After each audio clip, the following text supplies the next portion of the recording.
Ok អ្នកទាំងអស់គ្នាថ្ងៃនេះមកធ្វើវីដេអូមួយសម្រាប់អ្នកទាំងអស់គ្នាងាយស្រួលក្នុងការភ្ជាប់ទៅ App Xiaomi អូខេអ្នកទាំងអស់គ្នាជាដំបូងយើងចូលមក App Xiaomi មកយើង down App Xiaomi មកខ្ញុំ down ហើយអញ្ចឹងអ្នកទាំងអស់គ្នា down App Xiaomi នេះមក home នេះមកអញ្ចឹងអ្នកទាំងអស់គ្នាចូលទៅ App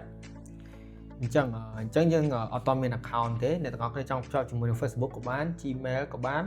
iCloud ក៏បានដែរអញ្ចឹងណាអញ្ចឹងសម្រាប់ខ្ញុំបង្កើត account personal របស់ខ្ញុំមកអញ្ចឹងខ្ញុំចុចកន្លែង create account អូខេអញ្ចឹងជ្រើសរើសយក Cambodia កន្លែងនេះអ្នកទាំងអស់គ្នាដាក់ Gmail មក Gmail ដល់អ្នកទាំងអស់គ្នាមកអញ្ចឹងអ្នកទាំងអស់គ្នាដាក់ Gmail អ្នកទាំងអស់គ្នារួចកន្លែងនេះអញ្ចឹងអ្នកទាំងអស់គ្នាបង្កើត password ថ្មីមិន password របស់ Gmail អ្នកទាំងអស់គ្នាទេនេះ password របស់ app របស់ Xiaomi Home របស់យើងហ្មងអញ្ចឹងអ្នកទាំងអស់គ្នាបង្កើតឈ្មោះហើយនឹងអក្សរលេខមកអូខេអញ្ចឹងអ្នកទាំងអស់គ្នាដាក់អក្សរហើយនឹងលេខមកឲ្យគ្រប់ចំនួនរបស់ password នឹងមកអញ្ចឹងយើងចុចនេះមក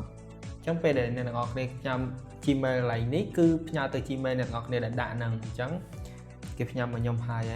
ចុច submit អូខេអញ្ចឹងការរបៀបភ្ជាប់ងាយស្រួលមែនតើបងប្អូនទាំងអស់គ្នា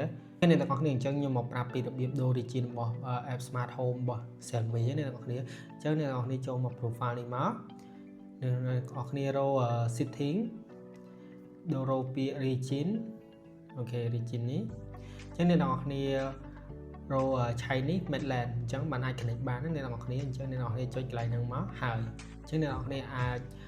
ភ្ជាប់បានទាំងអស់មិនថាផលិតផល Xiaomi អីក៏ដោយមិនថាម៉ាស៊ីនផ្សព្វខ្យល់